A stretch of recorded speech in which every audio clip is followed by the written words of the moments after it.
Do you want to know when the prayer that Muslims perform during Ramadan started? Who was the first to offer this prayer?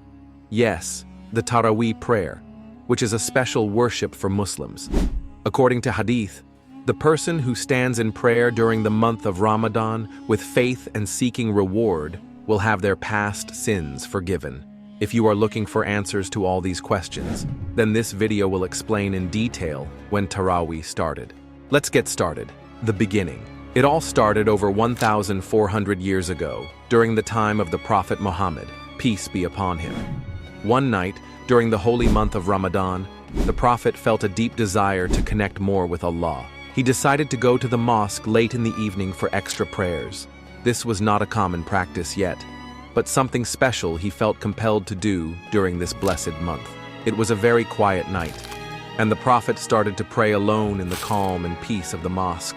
The night was still and serene, perfect for thoughtful prayer. As he continued his prayers, a few of his companions passed by the mosque. They noticed the Prophet praying and felt drawn to join him. Without making much noise, they quietly entered the mosque and began to pray behind him, following his lead. This small group of people praying together on that first night didn't realize they were starting a new tradition.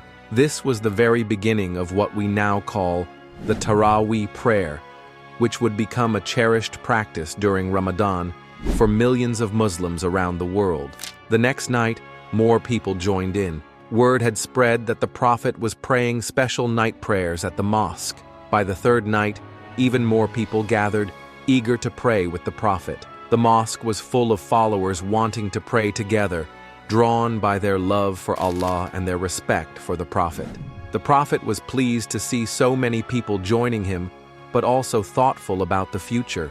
He worried that if he continued to pray in the mosque every night, it might become a required practice for all Muslims. He wanted to keep it a voluntary act of worship, something Muslims could choose to do to grow closer to Allah. So, after those first few nights, he decided to pray at home instead, ensuring that the Taraweeh prayer remained a special, optional practice for Muslims during Ramadan. A growing congregation. The night after the Prophet Muhammad, peace be upon him, first prayed alone, word began to spread among the people. They heard that he was praying special prayers at night during the holy month of Ramadan. Feeling inspired, more and more of his followers decided to join him at the mosque for these night prayers. By the second night, the number of people who came to pray had grown. They quietly slipped into the mosque, standing respectfully behind the Prophet, following his every move. It was a peaceful, powerful sight to see so many people gathered together, united in prayer during the quiet hours of the night. Then came the third night, and the mosque was even more crowded. The news that the Prophet was praying there had spread throughout the community.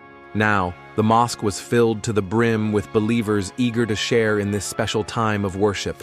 Men, women, and children filled the space, all hoping to pray alongside the Prophet. However, that night, the Prophet Muhammad did something unexpected. He looked out at the crowd from his home, but decided not to join them at the mosque. The people waited, but he did not come out. The next morning, he explained his decision to his followers. He had been watching how quickly the congregation had grown and how eager everyone was to join him. This made him think deeply about the future of these prayers.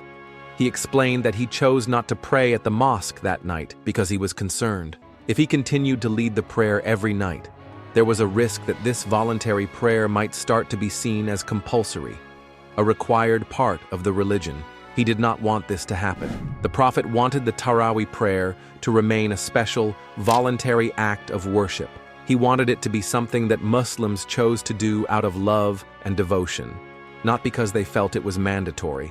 This thoughtful decision showed his deep care for his community and his desire to protect the flexibility and voluntary nature of their worship. His followers respected his decision and continued to treasure the Taraweeh prayer as an optional but highly rewarding part of Ramadan. The role of Caliph Umar. After the Prophet Muhammad, peace be upon him, passed away, the special night prayers during Ramadan, called Taraweeh, were still performed, but not in a regular, organized way. People would gather in the mosque, but everyone prayed a bit differently, in their own groups. This was how it was until Caliph Umar, a leader who came after the Prophet, decided to make a change.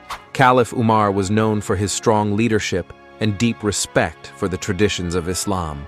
One night during Ramadan, he went to the mosque to observe the prayers. What he saw was a bit chaotic. Different groups of people were praying separately, each led by different leaders. This scene concerned him because it looked like the Muslim community was divided. Thinking deeply about how to bring everyone together, Caliph Umar came up with a thoughtful solution. He chose Ubay ibn Ka'b to lead the prayers. Ubay was not just any companion of the Prophet. He was one of the best at reciting the Quran.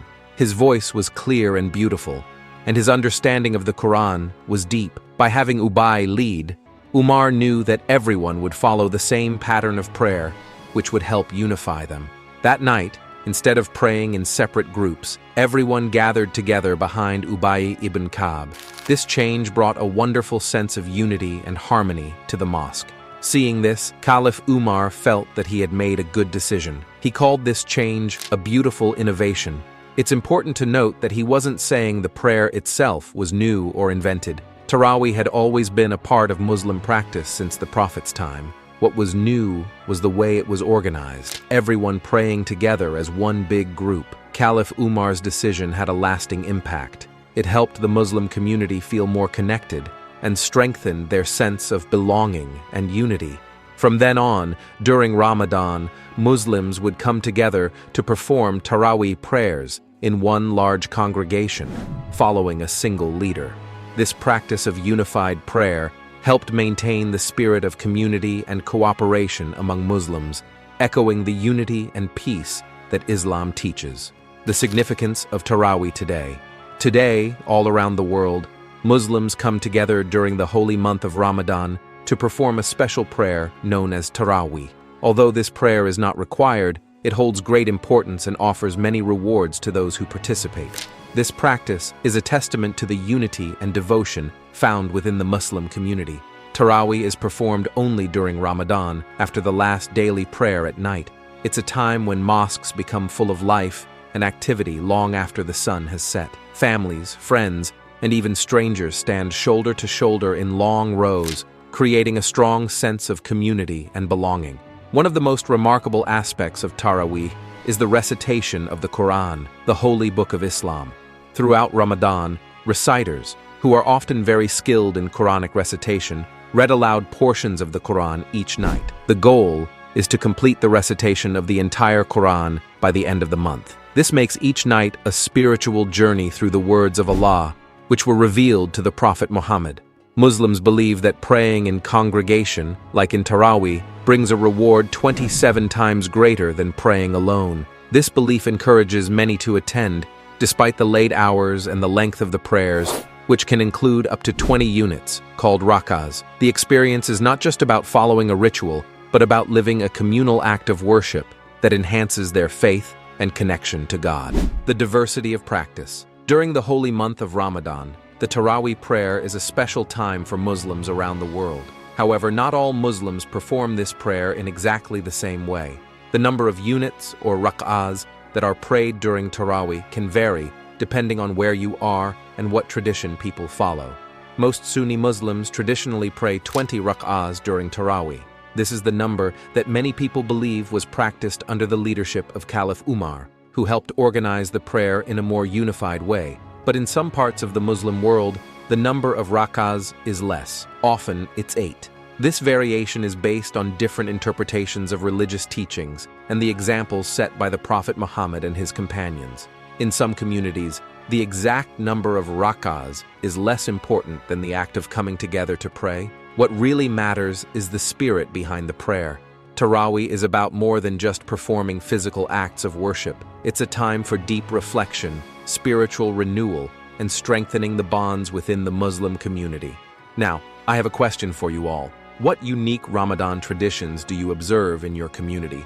Please share your experiences in the comments below. We'd love to hear from you. If you found this video informative and enjoyable, don't forget to hit the like button. And if you're not already subscribed to our channel, make sure to subscribe and turn on notifications so you won't miss out on more fascinating stories and insights. Thank you for watching, and see you in the next video.